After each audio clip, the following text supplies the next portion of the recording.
வணக்கம். இன்னைக்கு தஞ்சை மாவட்டத்துல இருக்கிற திருவையாற பார்க்கலாங்களா? இந்த திருவையாறு கோபுரம் தான் நீங்க பார்த்துருக்கிறீங்க. இது வந்து ஆதீனம் கண்ட்ரோல்ல இருக்குது. இந்த திருவையாறுல ரொம்ப ஃபேமஸ் ஆனது ஈஸ்வரர். அதைத் தொடர்ந்து திருவையாறுல ஒரு சிற்றுண்டியாக வழங்கக்கூடியது நம்ப அல்வா கடைன்னு சொல்லலாம். இந்த அல்வா கடை வந்து ஆண்டவர் அல்வா கடைன்னு நீங்க கேள்விப்பட்டிருப்பீங்க. இங்க அசோகா அல்வா ரொம்ப ஃபேமஸ். சரி நாம இந்த அசோக அல்வா உள்ள கடைக்குள்ளார போலாம், போய் பார்க்கலான்னு பார்த்தோம். அசோக அல்வாவை அருமையா பேக்கிங் பண்ணிட்டு இருந்தாங்க. அசோகா அல்வா மட்டும் இல்லைங்க, எல்லா வேற அல்வாவும் செய்றாங்க. அந்த அல்வாவ தான் நீங்க காமிச்சிருக்கிறோம். நாங்களும் போய் பார்த்தோம். நெறைய இடத்துல கார வகைகள் எல்லா வகையிலும் இருக்குது. பாருங்க அந்த ஸ்வீட்டு 2 வகையான அல்வா வச்சிருக்காங்க. அந்த போனியில் இருக்கிறது தான் அசோக அல்வா, மிக்சரு, காராச்சேவு எல்லா ஐட்டமும் சிறப்பான முறையில செய்றாங்க. இதே மாதிரி அல்வா இதே மாதிரி வேற பேர் இருக்குது. பார்த்து நீங்க கரெக்ட்டா பார்க்கணும்.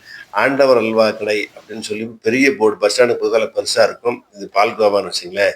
எல்லா வகையான ஸ்வீட்டும் அருமையா இருக்கும். ஒரு தடவ திருவையாறு போனீங்கன்னா, கட்டாயம் இந்த கடைய போய் பாருங்க. கடைய பார்த்துட்டு சொல்லுங்க. அருமையான ஸ்வீட்லாம் தர்றாங்க. இது நாங்க மட்டும் இல்ல. நாங்க சும்மா எதார்த்தமா போனதுனால பார்த்தோம்னு வச்சுக்கங்களேன். இந்த கடைக்கு விளம்பரத்துக்காக நாங்க போல. நல்ல தரமான உணவுகள் எங்க கிடைச்சாலும் சொல்றதுன்னு வச்சுங்களேன்.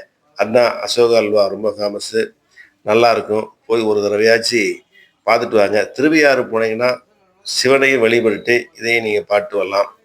இந்த கடையில ஊழியர்கள்லாம் பாருங்க, ஒரே மாதிரி கேப் போட்டு, ஒரே மாதிரி யூனிஃபார்ம் மாதிரி அருமையா செயல்படுறாங்க. தலைக்கு கவசம் போட்டுருப்பாங்க. அதே மாரி க்ளவுஸ் மாரி கையில க்ளவுஸ் போட்டு தான் செய்வாங்க. நல்லா சுத்தமா செய்றாங்க. இந்த ஓனர இவங்க தான் ஓனர். இவங்க நீங்க பார்த்துருக்கலாம். வேற சேனல்ல கூட நீங்க பேசியிருப்பாங்க. நல்ல அருமையான முறையில தரமா குடுத்துட்டு இருக்காங்கன்னு சொல்லிக்கிறத ரொம்ப பெருமைப்படுறோம். வாங்க, நீங்களும் ஒரு முறை இந்த திருவையாற்றில் தியாகராஜ சாமி உற்சவம் நடக்கும். அப்ப வந்தீங்கன்னா கட்டாயம் இந்த திருவையாறு சங்கீத நிகழ்வோடு நீங்கள் இந்த இனிப்பு கடையை பார்த்து செல்லலாம். நாங்களும் பார்த்தோம். நாங்களும் வாங்குனோம். அருமையா சுவைச்சோம். அங்கேயும் நீங்க சாப்பிடலாம். ரூ. 30க்கு தயிர் சாதம் தர்றாங்க. அது வேற லெவல்ங்க. அருமையா இருக்கும். அதே மாதிரி அல்வா சாப்பிடுறதுக்கும் குடுக்குறாங்க ரூ. 30க்கு. கூட மிச்சர் வச்சு தர்றாங்க. அந்த நிகழ்வ நீங்க பார்க்கலாம். இவர் தான் அந்த உரிமையாளர். கிட்டத்தட்ட ஒரு 50, 60 ஆண்டு காலமாக இந்த உணவுத் துறையில இருப்பாங்க. உணவுங்கிறது எல்லாத்துக்கும் உகந்தது.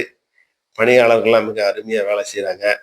அவர்களுக்கு இந்த நேரத்தில் நன்றி சொல்லி, உணவு உண்டி கொடுத்தோர் உயிர் கொடுத்தோர்ன்னு சொல்லுவாங்க.